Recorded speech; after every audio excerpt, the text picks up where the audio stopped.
आपको याद होगा प्रियंका गांधी जी का भाषण, पहलगांव में जो शहीद हुए उन्हें जब प्रियंका जी श्रद्धांजलि दे रही थी और पहलगाम आतंकी घटना पर, आतंकी हमले पर बोल रही थी, तो उन्होंने कहा मुझे वहां शहीद हुए भारतीयों को श्रद्धांजलि देनी है। जैसे ही प्रियंका जी ने भारतीय शब्द का इस्तेमाल किया, दूसरी तरफ से भाजपा के सांसदों ने हिंदू हिंदू हिंदू चिल्लाना शुरू कर दिया। यह धर्म और संविधान की बात हो रही है। प्रमोद तिवारी जी ने अभी पढ़ा, हम भारत के नागरिक, हम भारत के लोग, हम हिंदू, हम मुस्लिम, हम सिख, हम ईसाई, हम बौद्ध, हम जैन नहीं कहता हमारा संविधान। हमारा संविधान हमारे राज्य से हमारी पहचान नहीं बनाता, हम भारतीय कहता है हमारा संविधान। और वो संविधान आज इस कमरे में बैठे हुए हम सब महसूस करते हैं वो खतरे में है। वो कहते हैं हमारा धर्म खतरे में है। जो कहते हैं हमारा धर्म खतरे में है, उनकी विचारधारा और उनकी राजनीति खतरे में है, वो उसे बचाने के लिए लड़ रहे हैं। और अगर हम कहते हैं हमारा संविधान खतरे में है, तो हमारा यह मानना होता है कि उस संविधान में मिले 140 करोड़ लोगों के हक और अधिकार, समानता खतरे में आती है।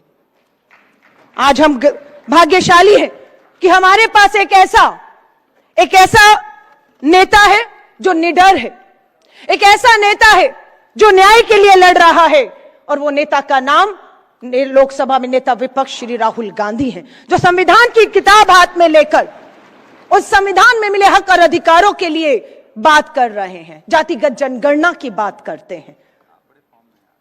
कहां है धर्म बीच में आ रहा है संविधान के? एक नहीं अनेकों अनेकों उदाहरण आज हमारे पास हैं।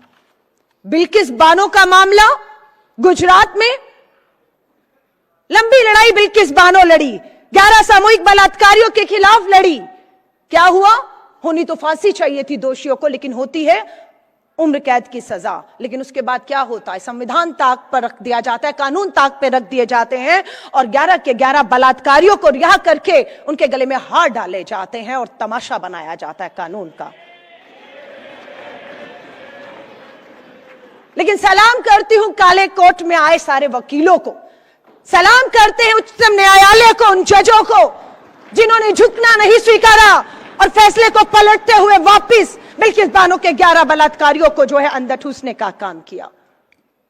विनेश फोगाट की बात करती हूं, संविधान, कानून, सुरक्षा, न्याय। बिल्किस बानो की बात के बाद विनेश फोगाट, भारत की हमारी बेटी, विश्व में पदक जीत कर लाकर हमारा फक्र से सर और तिरंगा ऊंचा करने वाली के खिलाफ यौन उत्पीड़न होता है, और दिल्ली, भारत की राजधानी दिल्ली की पुलिस गृह मंत्रालय के डर से एफआईआर करने से इंकार कर देती है। फिर यही काले कोट और फिर वही अदालत बैठती है और फरमान, वहां से आदेश होता है कि एफआईआर की जाए।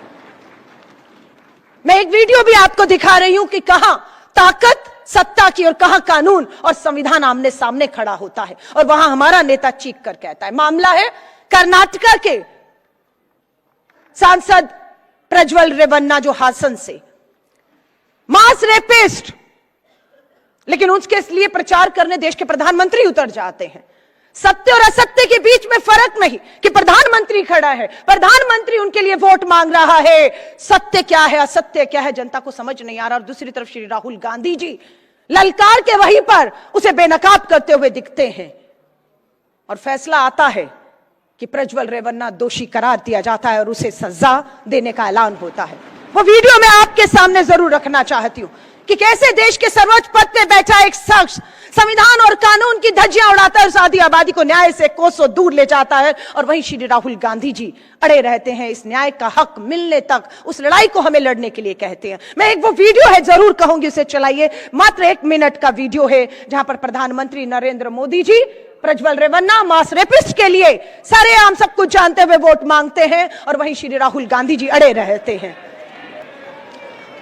हम धन्यवाद करते हैं श्री राहुल गांधी जी का, हम धन्यवाद करते हैं कर्नाटका की सरकार का, जिन्होंने हमें यह विश्वास दिलाया था कि सरकार बनने के तुरंत बाद फास्ट ट्रैक कोर्ट में केस चलेगा और दोषी करार अगर दिया गया तो सजाएं होंगी। मात्र 14 महीने में कर्नाटक की कांग्रेस की सरकार ने इस मामले को चलाया और अंजाम तक पहुंचाया है। आज धर्म और संविधान की बात कर रहे हैं। कर्नल सोफिया कुरैशी कर्नल सोफिया कुरैशी हमारे भारत की एक बहादुर सेना अधिकारी पर हमला करके ये कहना कि वो आतंकियों की, पाकिस्तान के आतंकियों की बहन बेटी है, उन्हें नंगा करने के लिए इन्हें आगे लाया गया था, ये किस आधार पर कह दिया भाजपा के उस मंत्री ने? सिर्फ ये कि कर्नल सोफिया कुरैशी का एक वो धर्म है जो भाजपा और आरएसएस को मंजूर नहीं है, इसलिए वो संविधान कानून को, हर चीज को ताक पर रखकर इस स्तर पर जाकर अपमानित करने का काम करते। मध्य प्रदेश में विधानसभा का सत्र चल रहा है, धर्म के आधार पर कुछ नहीं होता ना, तो मामला आपको मैं बताती हूं। अभी दिग्विजय सिंह जी ने, उससे पहले पी चिदंबरम सर ने बताया कि 73-74 अमेंडमेंट किया गया। राजीव जी का अधूरा सपना था जो अभी भी पूरा करना बाकी है।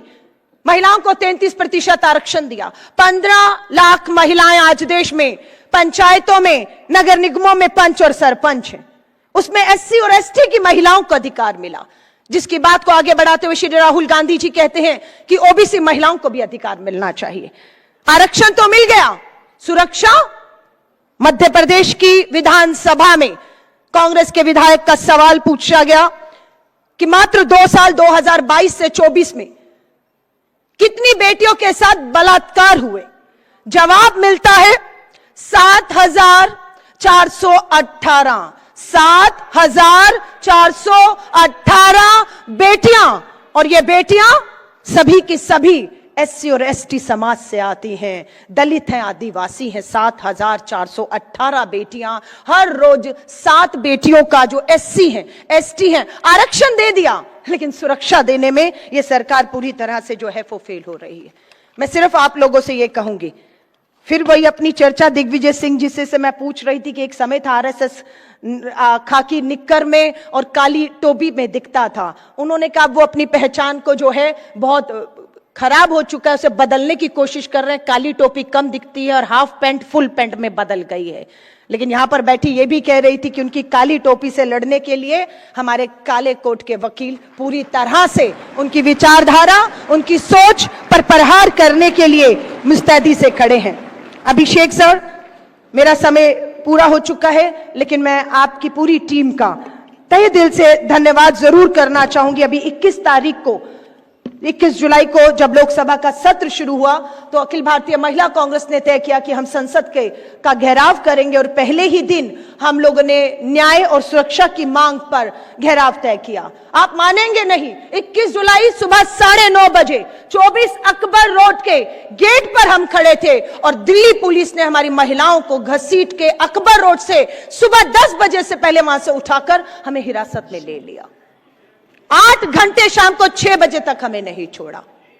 दूसरे दिन हमें लिखवाया गया कि आप घर से नहीं निकलेंगी, लिख कर दीजिए। हमारे संवैधानिक, हमारे कानूनी, हमारे अधिकारों को छीना गया और हमें घर पे 2 दिन तक बंदी दिल्ली पुलिस ने बनाए रखा।